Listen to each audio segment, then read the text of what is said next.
prior to the age of 10, I lived in a wilderness situation. I was raised up to the age of 10 in the Feather River Canyon in a community that was tiny, maybe 100 people at best, and that's a stretch.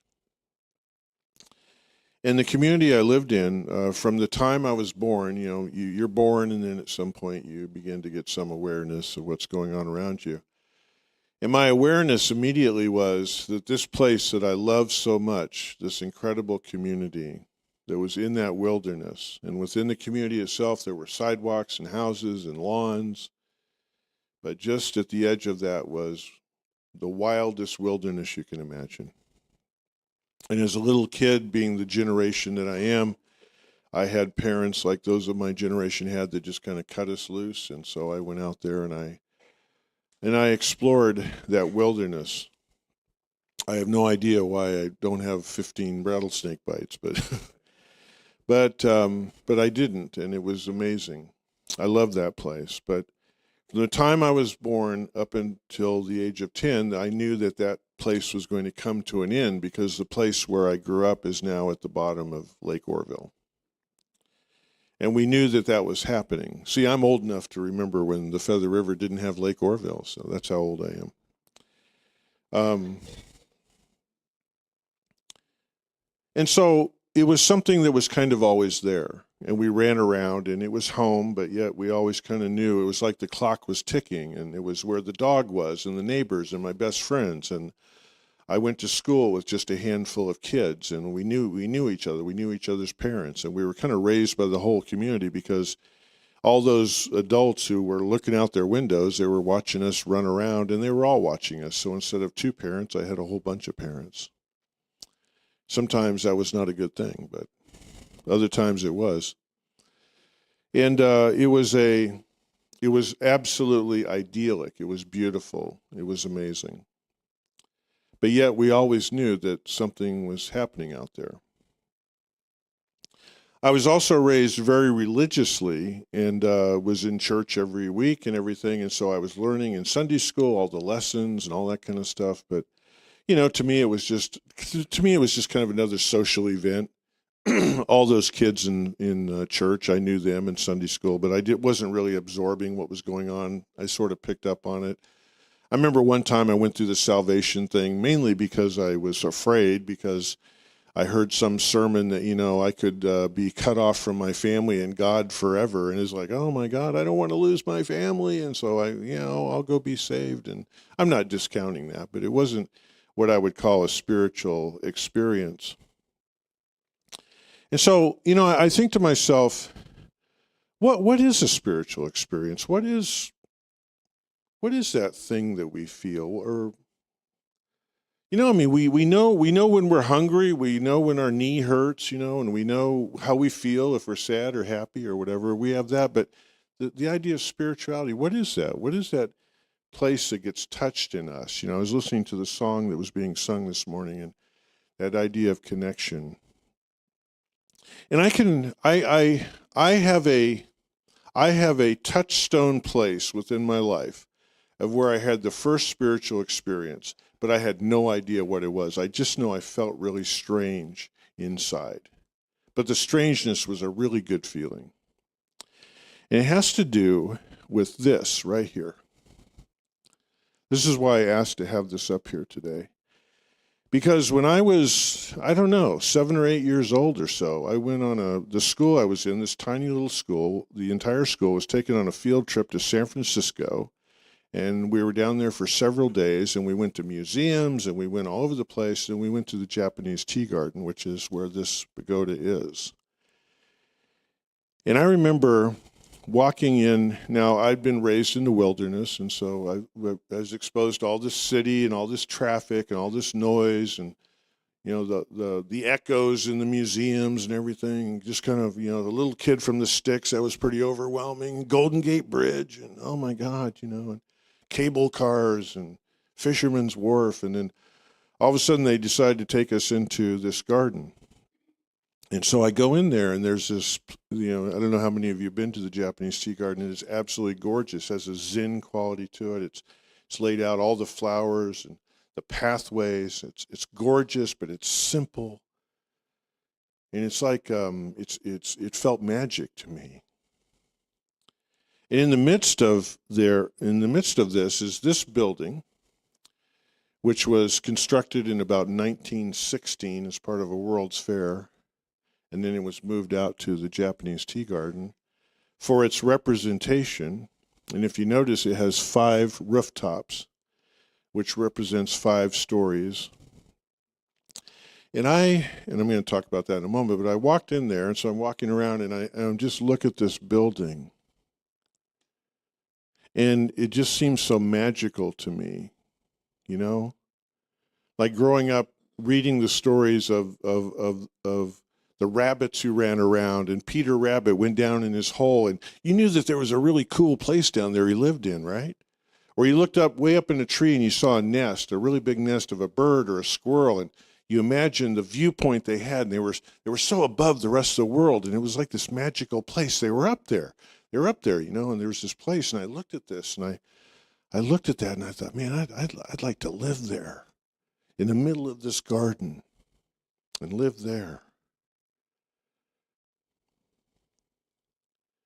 Years later, when I was taking some spiritual classes through Centers for Spiritual Living, one of the classes I took wanted us to examine a place where we had a touchstone where we felt like we had a spiritual experience. And I didn't, you know, I took this class when I was in my late 30s or almost 40. And I'm thinking, okay, when did this first come up? When, you know, not a religious idea, but just something that to where you found yourself connected to something else, something bigger. But what I'm using the word something a lot because we don't know what it is. What is this feeling? And I thought about this pagoda. I thought, that's weird. And so I decided to research the meaning of the pagoda. And it has 5 stories to it. And those represent the 5 virtues in Zen Buddhism. And the virtues are humility, justice, respect, wisdom, and faithfulness. And when I researched that, I came down to the word faithful. And I thought, oh my God, that is really interesting. Because of the events of my life as a kid, when I was really young and having an upheaval where all of a sudden at 10, where I lived went away, we came into civilization, and for the next several years, I really struggled to be part of that larger culture, that larger society. I was adrift. I was adrift emotionally. I was adrift culturally, but I was also adrift spiritually. But I didn't know that. And for years, when I would find myself in situations where, because I was in a larger school, maybe there was some bullying going on, or I didn't get a very good grade, or I struggled with the teacher, or, you know, I felt lonely and those kinds of things, my mind would go back to this building. Not even the community I came from, but this building. And what I recognized in that through years later of some of the work I did and some of the classes that we offer here, I began to go back to, what is the meaning of this? Why do I keep coming back to this? And then I discovered the idea of faithfulness. Faithfulness to me is something I can count on. Something that is being faithful to me if I am faithful to it, right? And sometimes in religion, that's been horribly distorted by this idea that we have to, worship something. We have to kneel something. We have to prostrate in front of something in order to somehow be accepted. But in terms of spirituality, in terms of the raw ideas of spirituality as reflected in what this building represents, it's about this idea of what is faithful to me that I can be faithful in return. In other words, what is worth me believing in because there's something there? Is there a there? And what brought me into this teaching to begin with is this idea that I wanted a spiritual construct that could take me from cradle to grave. I didn't want a spiritual concept that was going to abandon me at some point. The way that I felt some of the religious and spiritual ideas that I'd been exposed to earlier had. There came a point to where they ran out. They didn't seem to fit. I wanted something that was going to be there for me. That if I was faithful to it, it would be faithful to me, which set me on my path. And yet, it's interesting because the idea that as a little kid that I had was brilliant. I want to live there. I want to be in the presence of this beauty. I want to be in the presence of something greater than myself, so that as I live my life, it would be there for me. It's amazing how I think that children, very often, and we were all children at one time, and there's even some that look almost like children today. As children, we sort of had that. We sort of understood spirituality at that level. And the reason I know that is because that's when we were willing to go out and to explore and to find the magic in places. We hadn't become so sophisticated or so educated or so domesticated that we still could open up to the magic. I could see a building in a beautiful garden, and I could see the magic there. And it was something I wanted to return to.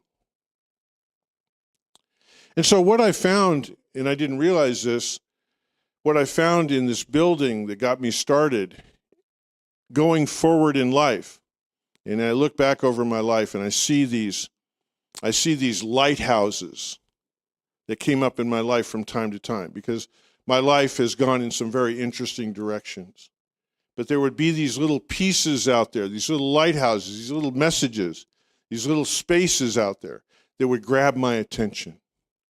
And it would foster me on my larger spiritual journey that brought me here into this teaching. So what I was looking for in this building was a refuge.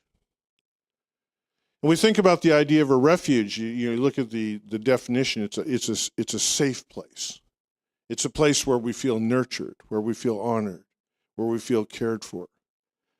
And when I think back to that little kid who, and I know that people come from all kinds of backgrounds, and I'm not saying that mine is any worse than anybody else's or challenging than anybody else's, but for me, living under that cloud of this place I love so much that the clock is running, it's going to go away one of these days, and it's going to be abruptly ended. And I wanted safety from that. I wanted safety later on in my life as I traversed the life of growing up, the changes that were taking place, the challenges with my own family, my own parents, my own education, my own way of being in the world. I wanted a place that was a touchstone. I wanted a place that was a refuge. I wanted this to somehow be real in some way, shape, or form. And so it's interesting what the Harry Potter stories brought into our consciousness. And one of the ideas that Harry Potter brought into the stories of Harry Potter was the concept of muggle. I don't know how many of you think about the idea of muggle. And I looked up muggle, and the definition of muggle is somebody who does not have an awareness of in the case of Harry Potter, an awareness of the magical world, or does not have any desire to engage, or is dismissive of it and closed down to it. And I thought about the idea, and I think it's interesting because the woman who created Harry Potter, in terms of Hogwarts, this place that kind of looks like Cambridge, this old ancient castle type institution. And she allows it to, even though it's filled with adults who are the teachers, she allows this place, which could seem kind of scary and kind of haunting at first, she allows us to see it through the eyes of children. And one of my favorite parts is when, the place, like so many like so many British castles and old institutions is filled with paintings. And you see, and these paintings could be scary, right? These, I don't know about you, but when I was a kid and I'd go into galleries with these paintings of people and they were looking down at me and they freaked me out, I mean, they were dressed differently. They kind of looked like they were not having a good day, kind of looked like maybe they were going to come after me, like they had a lot of attitude. And those guys painted them to where no matter where you went, their eyes were following you, right? And so she creates a world where those paintings became friends. They became ancestors. And they became eccentric. And they would fly around through the eyes of children. I was looking at this through the eyes of a child. But is there a deeper truth in that? In other words, she wanted a place that was safe. Now, we know the stories got kind of dark after a while. But initially, she wanted to create a place that was safe for children to go from being muggles to being open and aware. Because I think that in some cases, a child is never a muggle. So maybe she wanted to create a world that didn't allow them to become muggles. To be able to look for a refuge. To be able to look for a spiritual construct that fits us. That's the thing about Centers for Spiritual Living. We talk in this place a lot about principles and ideas and teachings and truths and wisdoms. But ultimately, each and every one of us in this building is creating the container for ourselves to be able to express our ideas of spirituality and to put together our own refuge in terms of everything we're facing. There's a writer who means a great deal to me, and he's a spiritual writer very much in the men's movement, but then also the substance recovery movement, which is an area near and dear to my heart.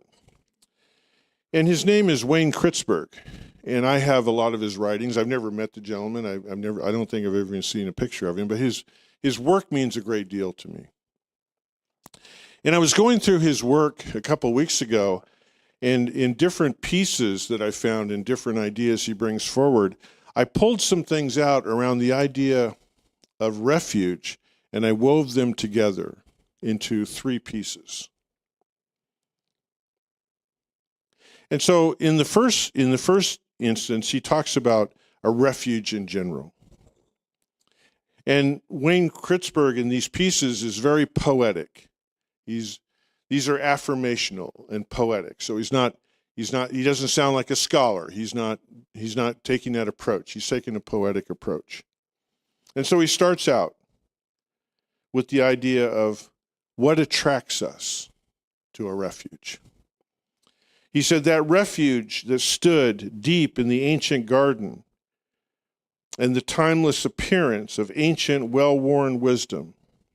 She was not fashionable, but sturdy, and for some unknown reason, seemed inviting and safe. My mom was on that field trip that we took. They had some parents volunteer to go on the field trip. I'd never seen a building like that. And generally, when your mom is around and you see something you don't know what it is, you'll turn to your mom and say, "Mom, what is that?" I didn't do that. When I took the class years later and I began to really dissect what happened that day, I didn't turn to her. I stood there and tried to make some sense out of it myself. An ancient, unfashionable place that seems wise and sturdy. That's not a building that I was used to in my life. People didn't live in those buildings. I never went to a building like that. But it caught my attention. So then Wayne Kritzberg says, now we search. Daily, by looking for it in unexpected places, we will find an old, out-of-fashion refuge to take comfort in spiritually. So we begin, our attention has been grabbed by something, and now we begin to look for it. Your spiritual journey is your spiritual journey. Where you look to build that refuge is where you look to build that refuge. And then he says, we build our own. Building our own refuge is a process, a gradual evolution, a combination of gained wisdom and experience. Whenever we're aware of our inner unfolding, we move closer to claiming that refuge. We must seize each experience and insight manifested as material that is constructed into that spiritually safe place. What is the refuge we want? We want a place, a touchstone, that no matter what I'm going through, no matter what loss has happened, no matter who has left, no matter a money situation, a health situation, whatever it is, it's a place we return to feel the truth of ourselves in terms of our own spiritual construct. That's what our refuge is. That's what he's trying to say. And then Kritzberg ends the whole thing with the affirmation, daily conscious awareness and wisdom are the accumulated materials of my refuge, and there I shall shelter and be nourished. Wherever you're at spiritually, is it a safe place? Is it a nourishing place? Is it a place that no matter where you go or what's going on, you return to in consciousness? The idea of being the refuge wherever we are. All right. So at 11:30, I want to continue this conversation for those of you who want to. So we're going to come back here at 11:30, and I'm going to do I'm going to do an hour piece, and I have some material here, and we're going to explore this even more, if you'll join me. All right. Well, thank you very much, you guys. All right.